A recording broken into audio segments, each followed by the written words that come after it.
Halo, assalamualaikum warahmatullahi wabarakatuh. Apa kabar teman-teman viewer dan apa kabar teman-teman subscriber dimanapun Anda berada? Semoga hari ini kalian dalam keadaan sehat dan bahagia. Berjumpa lagi bersama saya, Ciptaning Channel. Pada hari ini saya ingin memberikan beberapa tips dan trik belajar nge-YouTube bagi para YouTuber pemula. Yang pertama ialah modal yang disiapkan teman-teman adalah modal HP teman-teman. HP itu sekarang sudah bukan barang mewah lagi ya. Jadi setiap orang itu pasti memiliki HP dan sudah sangat smart begitu ya HP-nya. Tidak seperti zaman dahulu yang hanya poliponik dan layarnya hanya berwarna kuning.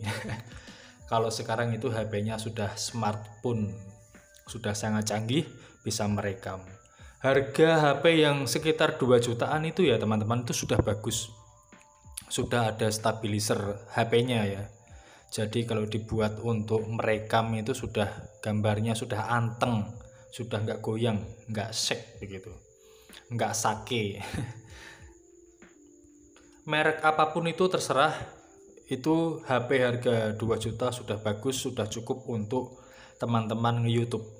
Kemudian tips yang kedua ialah internet teman-teman. Internet itu sebaiknya mencari yang sangat ekonomis ya. Jadi internet itu sekarang harganya sangat bersaing ya. Kalau saya itu menggunakan WiFi. WiFi itu juga bermacam-macam providernya. Saya menggunakan yang termurah di tempat saya. Itu wajib. Yang ketiga ialah teman-teman harus konsisten dalam mengupload video teman-teman. Minimal 1 kali dalam seminggu. Dulu saya waktu pertama kali nge-YouTube itu bisa 3 kali dalam seminggu teman-teman. Karena apa? Pada saat itu ialah momen COVID. Jadi kita yang beraktivitas itu sering banyak di rumah begitu. Seperti saya bekerja itu ada di rumah 2 minggu, lalu bekerja 2 minggu dan begitu seterusnya. Makanya pada saat itu saya bisa mengupload video 3 kali dalam seminggu. Jadi teman-teman yang memiliki banyak waktu di rumah, lakukanlah hal itu, 3 kali upload video dalam seminggu. Tapi kalau ada kesibukan begitu seperti bekerja atau sekolah atau kuliah, teman-teman bisa menyisihkan waktu sehari dalam seminggu untuk mengupload video. Kemudian yang keempat ialah tipsnya, buat thumbnail yang bagus. Jadi ibarat orang itu pasti melihat sampulnya terlebih dahulu teman-teman. Apa itu thumbnail? Thumbnail itu seperti layar depan teman-teman, sampul depan sebuah video Anda di YouTube, itu namanya thumbnail. Itu belajar editing berarti teman-teman. Saya menggunakan aplikasi Pixellab dan PixArt, tapi saya lebih banyak menggunakan aplikasi Pixellab ya untuk membuat thumbnail. Nah, kemudian yang kelima tipsnya ialah maksimalkan tag di YouTube Studio. Apa itu tag? Tag itu adalah semacam kata kunci teman-teman, yang kira-kira orang itu akan mencari sesuatu di Google. Nah, saat mencari itu, maka channel atau konten Anda itu bisa muncul. Nah, itu adalah fungsi tag. Contoh nih, saya suka motor. Nah, saya ketik nih, cara memasang karburator atau cara memasang TPS sensor. Nah, saya mengetik tulisan itu di Google, maka bagaimana caranya supaya channel Anda itu bisa muncul di beranda YouTube begitu teman-teman. Nah, itu fungsi tag. Tag itu diisi melalui YouTube Studio, di situ ada. Ini nanti sudah skill, bisa dipelajari lebih lanjut teman-teman. Kemudian tips and trick yang keenam ialah isi deskripsi konten Anda teman-teman sesuai tema. Jadi saat ingin mengupload video itu kan pasti sebelumnya akan mengisi banyak sekali itu macam-macam, ada judul, ada deskripsi, ada playlist, dan satu lagi ada wilayah begitu ya, atau kota atau daerah tempat Anda ditinggali lah. Saat mengisi deskripsi itu teman-teman bisa mengisi sesuai dengan tema. Misalkan temanya memasak nih. Nah, saya ada salah satu channel ya, namanya Cipta Rasa Channel Kos. Nah, itu di kolom deskripsi biasanya akan saya tulis bumbu-bumbu atau bahan-bahan atau resep masakan yang sedang saya bikin sebagai konten itu deskripsi saya isi seperti itu teman-teman.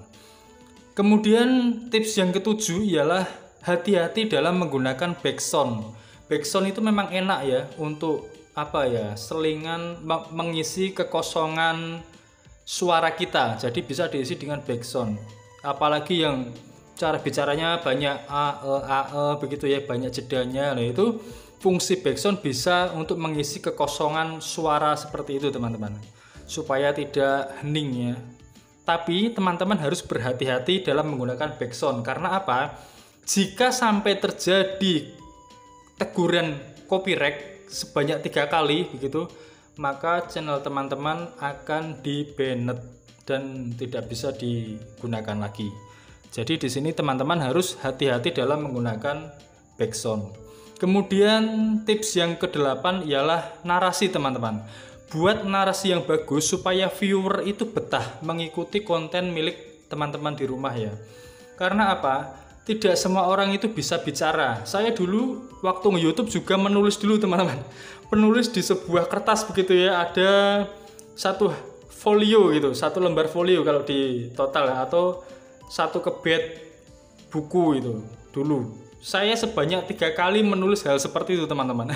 Sampai saya menemukan karakter saya sendiri dalam hal pembukaan dan penutupan. Seperti itu. Ya, jadi narasi yang bagus itu bisa membuat viewer betah mengikuti channel milik teman-teman. Kemudian tips trik yang ke-9 ialah begini, hobimu itu kontenmu. Nah, jadi biasanya orang kalau nge-YouTube sesuai dengan passionnya, sesuai dengan minat dan bakatnya, dia akan betah teman-teman dan enjoy. Tidak sekedar hanya mengejar dolar, tapi kebutuhannya ialah untuk menyalurkan hobi. Nah, setelah itu yang ke-10 ialah teman-teman bisa melengkapi alat bantu untuk membuat konten seperti tripod atau gimbal. Saya juga beli gimbal teman-teman, dan itu harganya sangat mahal, sekitar 800 ribuan kalau nggak salah. Ada di konten milik saya yang berjudul gimbal Brika B-Steady kalau nggak salah. Itu saya juga nabung dulu gitu. Tapi kalau belum bisa membeli yang mahal-mahal seperti itu ya gunakan saja dulu yang murah ya, seperti tripod itu kan harganya tidak sampai 50 ribu, sekitar 30 ribuan itu sudah bisa digunakan dan sudah bagus. Kemudian semangat berjuang terus buat teman-teman yang sedang memulai atau yang sedang mengejar 10 dolar untuk mendapatkan pin Google AdSense itu ya. Kemudian yang ingin mengejar gaji ya, syaratnya kan sampai 100 dolar dulu baru bisa gajian. Video singkat ini semoga bisa menghibur dan memberi semangat buat teman-teman YouTuber pemula. Semoga kalian bisa konsisten dalam mengupload video ya, minimal 1 kali seminggu dan segera termonetisasi.